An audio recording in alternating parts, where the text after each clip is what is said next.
Alors on sort de l'école hôtelière avec un BTS hôtellerie avec Sandrine du lycée hôtelier de Marseille. On a respectivement 19 et 20 ans et on décide de s'installer parce que sinon on se rend compte qu'au niveau carrière on allait être loin l'un de l'autre. Et on rachète un petit snack sur le port de Carqueiranne. C'était en 1988 les premiers pains penchés de Carqueiranne. Et donc on a fait un deuxième établissement assez rapidement. Dès 1990, on a ouvert un restaurant qui s'appelait Les Santonniers, qu'on a créé, qui a très bien marché.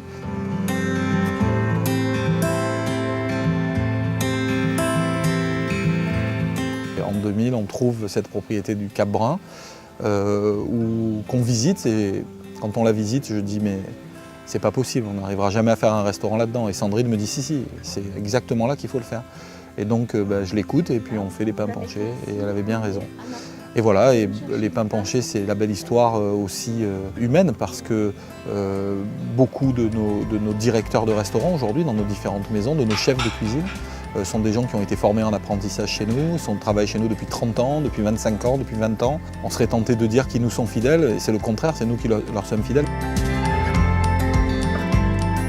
On est arrivé en 2015 à un point où on dit bon maintenant pour Sandrine et pour moi, la messe est dite quoi, ça va, on a bien travaillé, on s'est bien donné, on a fait plein de choses sympas et puis on va pouvoir un peu se calmer. Mais voilà, on a les deux enfants qui font l'école hôtelière à Lausanne, qui souhaitent rejoindre le groupe familial. Et puis là on se dit c'est le moment de passer la démultiplier, d'avancer plus vite.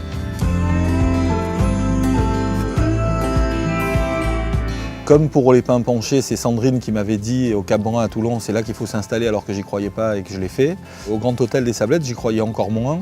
Et en fait, c'est Adrien, notre fils, qui m'a dit « Papa, il faudrait quand même aller voir, je pense, j'ai regardé des photos, des images sur Internet, je pense qu'il faut aller jeter un œil. » On y est allé, coup de foudre instantané, je me suis battu pour récupérer cet endroit.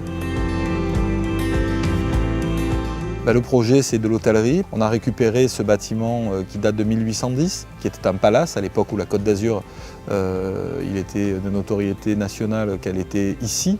Le Grand Hôtel des Sablettes Plage sera un établissement qui a 75 clés. Ça va être un hôtel pour lequel nous avons demandé 2 classements. Nous avons demandé un classement en 4 étoiles et un classement en 5 étoiles. Donc on est un bon 4 étoiles, mais on est un excellent 5 étoiles. Mais on ouvrira en 4 étoiles.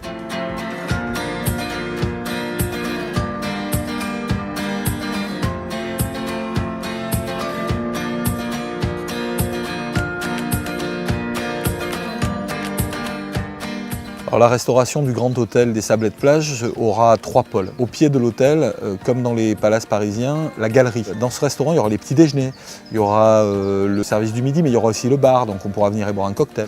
Je pense à un no meat restaurant, donc un restaurant sans viande, uniquement de la chaîne extrêmement courte, le bateau qui est devant, et au pire, on ira à Tamaris chercher des moules, des huîtres et du poisson. Ensuite, il y aura un restaurant qui va s'appeler Le Navigateur, qui est idéalement placé au premier étage du casino, donc avec une vue vraiment sympathique sur la mer, de partout où qu'on soit.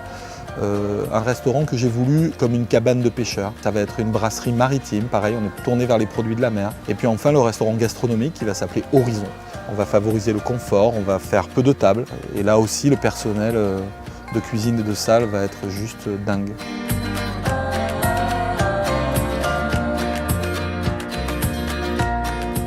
Donc nous avons décidé, parce qu'on se sentait fort, on était à peu près sûr de ne pas avoir tort, mais pas totalement sûr d'avoir raison, on a décidé d'affilier notre hôtel, le Grand Hôtel des Sablettes Plage, à Curio Collection by Hilton. Et on aura la force et l'excellence du groupe Hilton, mais avec Curio, Hilton respecte l'ADN de l'endroit, de la destination et respecte également l'ADN familial des Maisons Lelièvre. D'ailleurs, ils le respectent tellement qu'ils ont accepté que le restaurant gastronomique et la brasserie de l'hôtel soient affiliés à Château et Hôtel Collection, présidé par Alain Ducasse. C'est une première. Nous avons construit le Grand Hôtel des Sablettes dans ce bâtiment historique de 1810 autour du leitmotiv suivant. Ici, le repos est un rêve, l'instant est intemporel et la côte est d'azur.